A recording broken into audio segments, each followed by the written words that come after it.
Bonjour à tous, j'espère que vous allez bien. Alors aujourd'hui je suis trop contente de vous retrouver pour la vidéo dans laquelle je vais vous présenter mon atelier couture / mon bureau. Ça fait plusieurs semaines que je vous en parle et que je vous tease sur ce sujet, que je travaille dans cette pièce pour réussir à créer un petit peu la vision que j'avais pour cette pièce, et aujourd'hui je peux enfin vous la présenter. Alors je vais pas vous mentir, de base la vidéo ne devait pas du tout se présenter comme ça. Quand j'ai filmé à chaque fois que je faisais une rénovation et je vous faisais une petite update face caméra où je vous expliquais un petit peu ce que je faisais, ce que j'avais fait, ce que j'allais faire, et où je vous parlais un petit peu plus voilà, de mes craintes, etc. Mais quand j'ai réalisé le montage de la vidéo, je me suis rendu compte que je partais dans tous les sens. J'ai même pas encore filmé d'intro à cette vidéo, je pense que ça va être un petit peu chaotique et je vais peut-être devoir recouper certaines parties parce que je pars un petit peu dans tous les sens. Cette vidéo part sûrement un petit peu dans tous les sens, j'avoue que... Alors je sais plus trop où j'en étais la dernière fois, je sais plus trop ce que j'ai fait en dernier, je pense que c'était... Bon, je sais pas à quel moment on est et depuis quand j'ai filmé.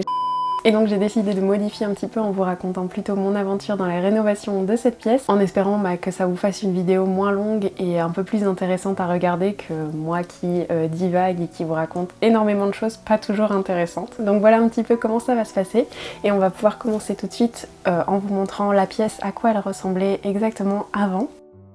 Donc comme vous pouvez le voir, on est sur une petite pièce assez simple avec un papier peint bleu clair assez vieillot, car je vous avoue qu'il n'a pas été changé depuis au moins plus de 10 ans. Le plafond, c'est un genre de lambris couleur bois et c'est assez foncé, et le fait d'avoir le sol qui est en bois plus le plafond en bois, je trouve que ça tasse un petit peu la pièce. Et puis je vais pas vous mentir, je trouve que la disposition des meubles c'était un peu le bazar et c'était pas très bien organisé. Et puis surtout, il y avait beaucoup de choses qui ne me plaisaient pas pour filmer, donc voilà, j'ai voulu modifier tout ça. Et pour commencer, il a d'abord fallu vider la pièce complètement. Malheureusement, on a peu de place à l'étage, donc je n'ai pas pu enlever le plus gros des meubles et j'ai dû me débrouiller pour travailler autour des meubles en les déplaçant régulièrement.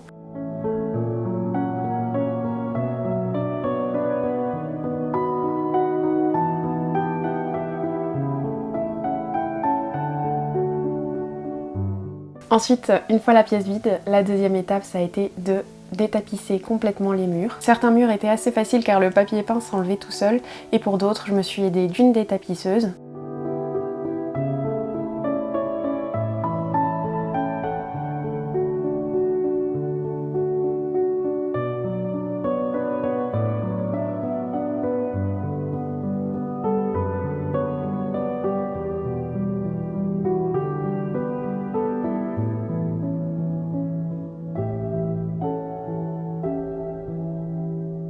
Une fois la pièce détapissée, j'ai pu découvrir que la majorité des murs étaient des murs en plaques de bois et qu'il y avait énormément de défauts, des trous, des clous qui dépassaient et j'en passe. Et sur le coup, je vous avoue que j'ai pris un petit peu peur parce que je me sentais totalement dépassée par ce que j'étais en train d'entreprendre. J'avais l'impression que j'allais devoir refaire beaucoup plus que ce que j'avais prévu de base. Et puis surtout, j'ai pas encore les compétences pour refaire des murs totalement à neuf. Et comme beaucoup de choses ont été faites complètement sur mesure dans cette pièce, j'ai commencé à avoir très peur. Mais finalement, après avoir discuté avec mon compagnon, j'ai décidé de ne pas partir dans un projet aussi compliqué et de faire avec ce que j'avais en utilisant certaines astuces pour essayer de cacher un petit peu les défauts.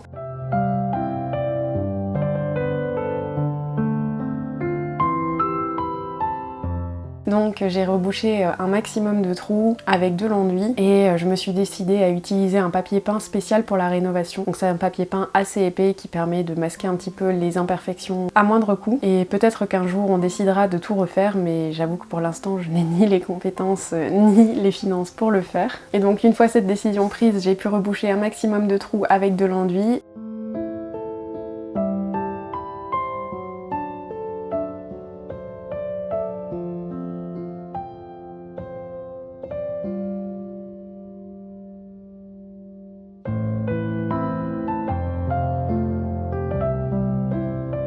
Et en attendant qu'il sèche et de pouvoir poser le papier peint, j'ai peint le plafond en blanc. Comme le plafond est en PVC, j'ai d'abord utilisé un primaire avant de peindre une couche de peinture blanche. Le résultat n'est pas parfait, mais je trouve que c'est tout de même beaucoup mieux qu'avant et la pièce paraît beaucoup moins petite.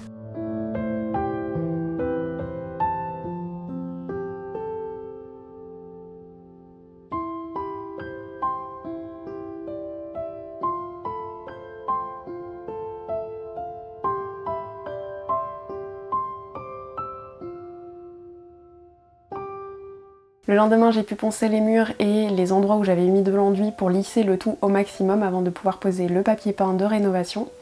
Alors autant vous dire tout de suite que j'ai détesté cette expérience car c'était déjà la première fois de ma vie que je posais du papier peint et en plus de ça je pense que c'était pas le papier peint le plus facile à poser étant donné qu'il était très large vu qu'il faisait 1 mètre de large et qu'en plus il était très épais, il était vraiment très difficile à manier et le fait de faire ça toute seule ça n'a pas aidé donc je n'ai pas du tout apprécié l'expérience. Ça explique un petit peu pourquoi il n'y a pas autant d'images de cette partie là du chantier parce que en fait c'était tellement dur qu'à un moment je me suis dit je peux pas gérer et la caméra et le papier peint, c'était beaucoup trop compliqué pour moi donc voilà, mais j'ai finalement réussi et même si c'est pas parfait, qu'il y a pas mal de défauts, je trouve que c'est quand même beaucoup mieux et ça masque un petit peu plus les défauts des murs que ce que je pensais donc je suis vraiment contente.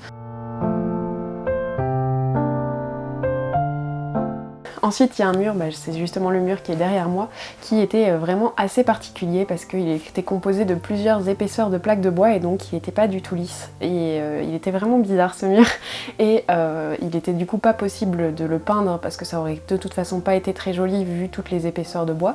Et en plus de ça, mettre du papier peint, c'était pas possible non plus parce que ça n'aurait pas vraiment masqué le résultat.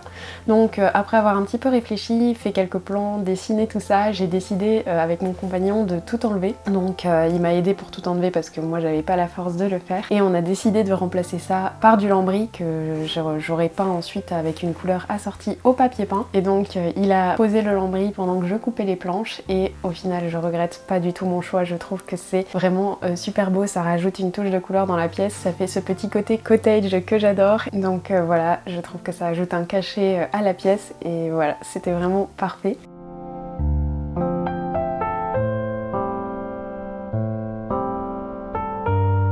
Ensuite de ça, j'ai pu peindre le papier peint de rénovation.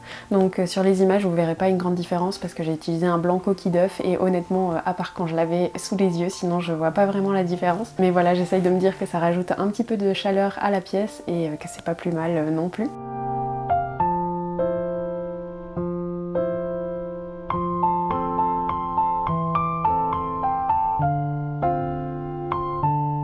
Et maintenant que le plus salissant était terminé, j'ai enfin pu poser le papier peint que j'attendais de pouvoir poser depuis des semaines, voire des mois. Ce papier peint pour lequel j'ai eu un coup de cœur, que j'ai acheté sur le site Papier Peint des années 70. Je vous mettrai le lien en barre d'infos. Je suis vraiment ravie, il est magnifique et il est vraiment d'une super belle qualité. Et après la pose du papier peint de rénovation, je vais pas vous mentir, j'avais un petit peu peur de me remettre à poser du papier peint tant j'avais détesté l'expérience, mais finalement, à ma grande surprise, j'ai adoré poser celui-ci. C'est beaucoup plus léger, beaucoup plus petit, beaucoup plus souple et en fait ça n'avait vraiment rien à voir avec l'autre et j'ai vraiment pris beaucoup de plaisir à le faire. Puis en plus voir le résultat peu à peu se former sous mes yeux, j'étais juste trop heureuse.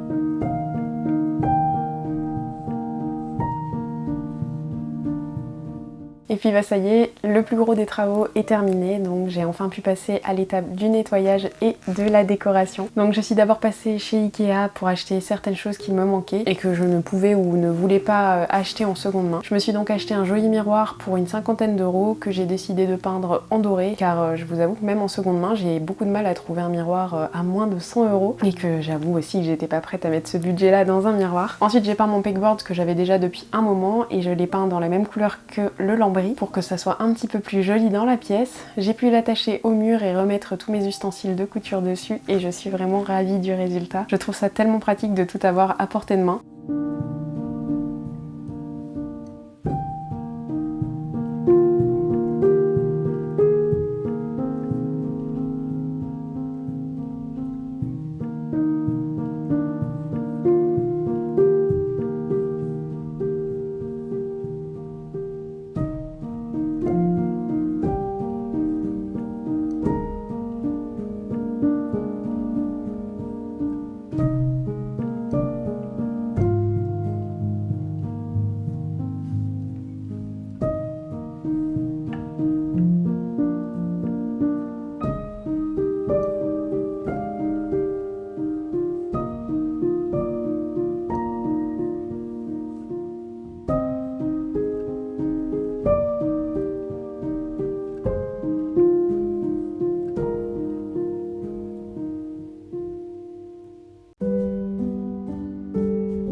Ensuite, j'ai décoré ma commode qui a été légèrement rénovée avec des nouveaux boutons et une nouvelle couche de vernis. Et j'y ai posé mes décorations vintage que j'ai chinées en brocante. Une jolie lampe que j'ai reçue à Noël qui vient de chez Ikea également.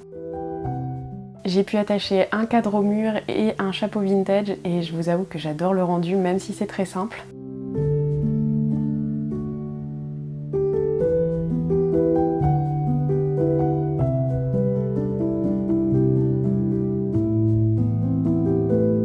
Ça risque peut-être d'évoluer au fur et à mesure de mes trouvailles en brocante, mais pour l'instant je suis plutôt contente du résultat. J'ai également changé la vieille barre de rideau pour une nouvelle plus simple qui vient également de chez Ikea.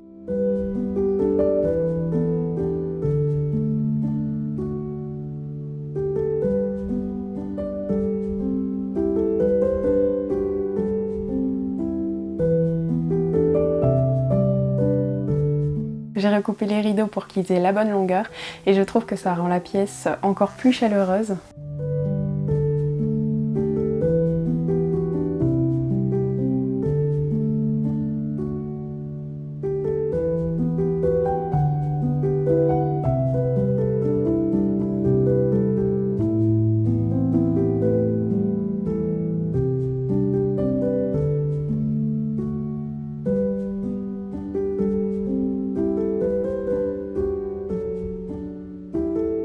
J'ai ensuite ajouté un fauteuil que j'ai acheté en seconde main. Il appartenait à l'arrière-grand-mère de la dame à qui je l'ai acheté et ça me fait tellement plaisir de savoir que ce fauteuil a une histoire avant moi. Je voudrais par contre quand même changer les housses de coussin, mais ça je vous avoue que ce sera pour un petit peu plus tard. Et j'ai décoré ce coin avec mon miroir et quelques petites décorations murales et je pense encore ajouter d'autres décorations comme par exemple un petit guéridon au fur et à mesure de mes trouvailles en brocante.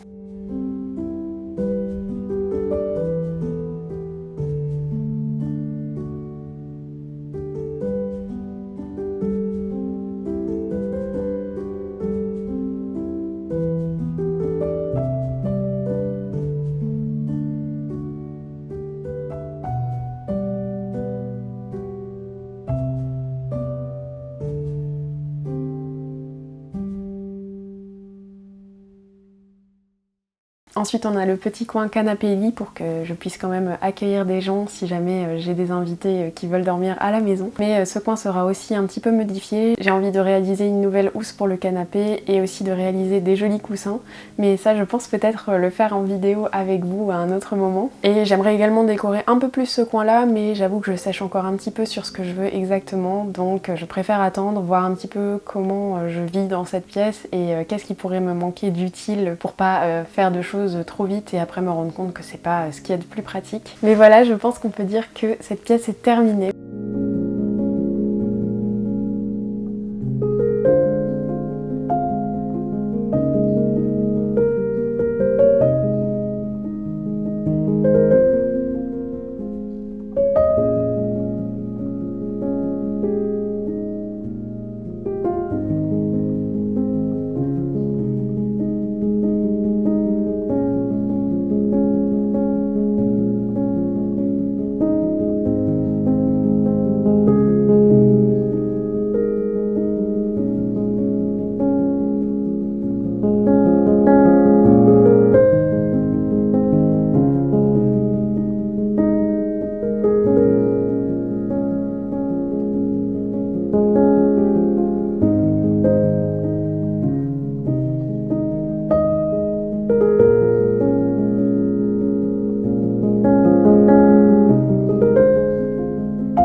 Évidemment, il y aura encore des changements qui vont être faits au fur et à mesure de mes trouvailles en brocante et puis du fait de vivre dans cette pièce, de tester cette pièce et de voir un petit peu si la disposition et les changements que j'ai faits me conviennent. Mais en tout cas, pour l'instant, je me sens super bien ici. Je vous avoue que je viens tous les jours dans cette pièce juste pour admirer le travail qui a été effectué parce que c'est quand même un travail que j'ai fait sur quasiment un mois. J'ai pris tous mes week-ends à faire ça, j'ai passé énormément de temps et j'ai donné beaucoup d'énergie, donc voilà, c'est vraiment super gratifiant. En tout cas, j'espère que cette vidéo vous a plu.